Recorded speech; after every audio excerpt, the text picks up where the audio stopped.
Here's our first problem. Sketch y equals to x minus 2 times x plus 3 times x minus 5. Now, I have it all factored out because factoring polynomials of degree 3 or higher is next to impossible, or actually in the 5th degree case, can be impossible to do. And so I'm going to present these to where they're factored out for you. And the purpose of what we're doing is to give you some exposure at some mathematical analysis. And later on, when we go to the next section that I'm going to cover, we're actually going to apply this to solve some problems. So anyway, there's a purpose to this, and it's a very traditional college algebra topic. All right, first of all, what kind of function is this? Well, if I were to multiply this out, all right, and it's going to be long, you have to do a lot of foiling, but the highest degree terms will be x times x times x. So the highest degree term is actually going to be plain old x to the third power. And then it's going to be followed by some other things. There'll be an x squared term, an x term, and a constant. And I really don't care about all that other stuff. So I'm just going to say this has the form y equals x cubed plus stuff. All right? Not going to worry about the stuff, just the first term. So that tells us something about the shape. It's going to be shaped like this, more than likely, where there are 3 roots. Okay? And there are 3 roots. What are the roots?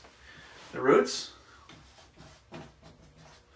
are x equals to 2, negative 3, and positive 5.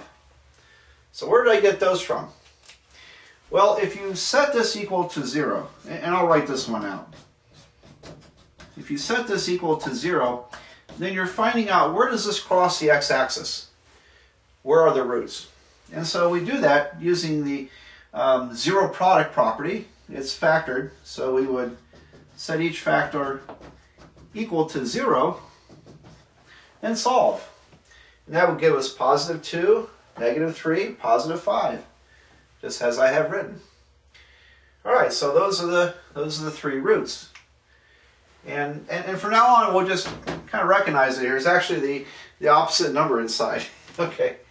All right, provided it's 1x plus or minus a number. All right, so those roots. Finally, where's the y-intercept? So the y-intercept, and I'm going to abbreviate it, is y at 0. So if I were to plug 0 into here, and the y-intercept is where x equals 0. If I plug 0 in, I'm going to get negative 2 times positive 3 times negative 5. And that would be positive 30, wouldn't it?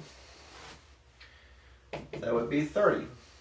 All right, so y-intercept is 30. And I'd like for you to get the y-intercept because that's an easy piece of information to come by. All right, now I'm going to need to make some room here for my sketch. So I'm going to erase this part and put my graph down here. So now when I say sketch, what I mean is that it doesn't have to have an awful lot of precise detail to it. For one thing, you don't have enough techniques to get that precise detail. All that's worked out in calculus. But we can do some estimates here. The roots are 2 and 5, so let's see, I'll put 2 here and 5 there, and negative 3 would be about there. So my roots, here, here, and there, and also has a y-intercept of positive 30. Well, that's about, it's about up there, isn't it? Would you say? Okay, we can put 30 anywhere we want, but it does need to be on top, not down below.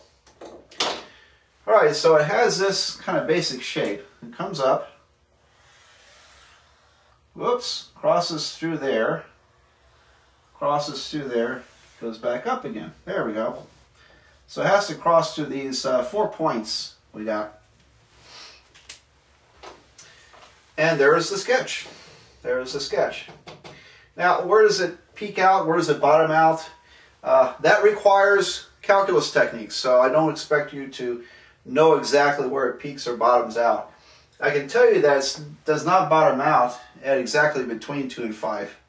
Okay, it's actually off by something involving the square root of 3 is how it's off. Same over here. It does not peak out exactly between these two numbers, but that's okay. We could find those extrema in calculus, and actually it's kind of easy to find for these kinds of functions.